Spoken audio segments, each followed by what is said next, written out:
Dia, boa tarde, boa noite.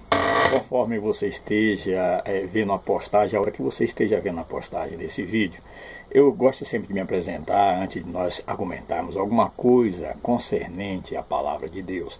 O meu nome é Jaime Viana e eu tenho o maior prazer de Deus estar me concedendo essa oportunidade de poder estar aqui compartilhando com você as coisas concernentes ao reino de Deus, tá certo? Eu quero lhe contar uma pequena ilustração a respeito de um rei que certa vez ele resolveu sair do seu trono e, olhando para uma cidade, ele olhou especificamente para uma cadeia. E naquela cadeia tinha um homem que estava condenado à morte.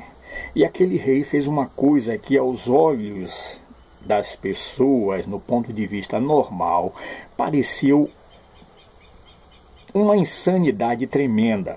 Aquele rei disse o seguinte: ele tinha um filho, o único filho dele, e aquele rei disse o seguinte àquele filho dele: filho, vai lá, desce lá até aquela cidade, vai até aquele presídio, e você vai tomar o lugar daquele homem que está condenado à morte, está certo? O filho prontamente disse: pai, como o senhor manda, assim eu farei. E aquele rei mandou o seu filho foi até a cadeia. Naquele dia em que aquele homem estava prestes a ser executado a sentença de morte sobre a vida dele, veio o carcereiro e disse o seguinte a ele: ei, pega suas coisas, arruma tudo que você tem, porque você está livre. E o condenado disse: não, algum engano, eu já estou preparado, o meu destino é morrer. Disse aquele condenado: eu não tenho, você deve estar brincando comigo, eu não consigo acreditar no que você está dizendo, disse aquele condenado ao carcereiro. Mas o carcereiro disse a ele: olhe, alguém hoje vai morrer em seu lugar. E assim se cumpriu, e o filho daquele rei acabou morrendo, e o carcereiro acabou libertando aquele homem que estava condenado à morte. Você entendeu essa ilustração? Eu creio que você entendeu. Nós aqui temos uma ilustração para nós podermos entender o amor de Deus em nossa vida. O rei não é outro senão o Criador do universo. Um dia, diz a palavra de Deus no capítulo 14 do livro de Salmos, que Deus, ele olhando dos céus para a terra, ele procurou alguém que tivesse entendimento, alguém que buscasse a ele.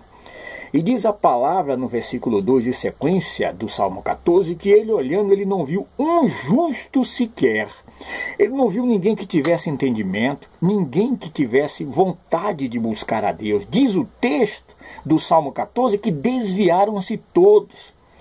E essa mesma palavra que hoje chega aos nossos dias como Bíblia, como palavra de Deus, e geralmente quando eu coloco o conceito de Bíblia como palavra de Deus, eu me lembro de pessoas e vejo até, às vezes, quando eu estou orando, eu não posso deixar de ouvir certas orações de alguns irmãos que ficam pedindo ardentemente, até de sincero coração, pedindo: Deus, fala comigo, fala, meu Pai, eu quero te ouvir. Quando, na verdade, a maior maneira de Deus falar está aqui na sua própria palavra. Deus fala, ele deixou a palavra. Eu sempre gosto de usar como tema e gosto de usar como referência o Salmo 119, versículo 9. Quando alguém lá, inspirado pelo Espírito Santo, que escreveu o Salmo 119, ele faz a pergunta e ele mesmo responde, né? Como purificará o mancebo o seu caminho? E essa mesma palavra dá a resposta, porque a Bíblia, por si só, ela se discerne e se responde, ou seja, Deus não deixa ninguém que se achega a ele. Deus jamais deixou e jamais deixará o homem ou a mulher ou a criança, quem quer que seja. Deus jamais deixará alguém que se achega a ele, deixará confundido. E o que nós usamos como ilustração é para você entender o amor de Deus, o amor que Deus tem para com você, para comigo, para com toda a humanidade. Um dia, diz a palavra, capítulo de João, capítulo 3, versículo 16, que é o texto áureo da Bíblia. Deus, um dia, amou o mundo de tal maneira que ele deu seu Filho único. Mas eu quero agora mostrar para você o que é que você ganhou com isso. Talvez eu já ouvi até pessoas dizer, quando eu falo assim: olha, Jesus te ama, a pessoa já respondeu para mim assim: tá, me ama, e daí? Essas pessoas que têm esse tipo de pensamento é porque não pararam ainda para pensar que, por pior que seja a situação que eles estejam vivendo, através do amor de Deus, através da pessoa de Jesus Cristo, Deus consegue abrir uma porta para você. Aleluia! Nem tudo está perdido, porque se o seu coração está batendo, se você está do lado de cada sepultura, Deus ainda tem um plano na sua vida. Por mais loucura que pareça, porque para muitos que querem viver tão somente na lógica, a Bíblia nos dá resposta com relação a isso em Romanos 1,16, porque a palavra da cruz é loucura. É loucura, sim. E aprove a Deus salvar os crentes, como diz ainda em Coríntios, pela loucura da pregação. Ou seja, se você ouvir a verdade do Evangelho, que Jesus um dia morreu em seu lugar, porque Deus enviou para que ele morresse em seu lugar, para pagar os seus pecados, para pagar a transgressão que havia entre você e Deus, Deus, através do seu Filho, reconciliou consigo o mundo. E é isso que tem sido loucura para muitas pessoas, porque nós pregamos a Jesus crucificado, mas não só crucificado, porque a ideia que se tem é o seguinte, que morrer por um bom, como o próprio apóstolo Paulo diz a Romanos, qualquer um poderia morrer. Qual é o pai que não morreria no lugar do seu filho? Qual é a mãe que não morreria no lugar da sua mãe? Não é verdade? E qual é a mãe que não morreria também no lugar do seu filho? Na verdade, quando há alguém que nos é querido, nós temos o maior amor. Nós lutamos com nossas forças, meu amigo, minha amiga, para poder morrer e para poder salvar essa pessoa. Mas Deus prova o seu amor para conosco, nos diz Paulo em Romanos, em que ele morreu por nós, sendo nós ainda pecadores. E através desse sangue precioso de Jesus, que parece que a igreja se esqueceu da autoridade que há no nome e do poder que há no sangue de Jesus.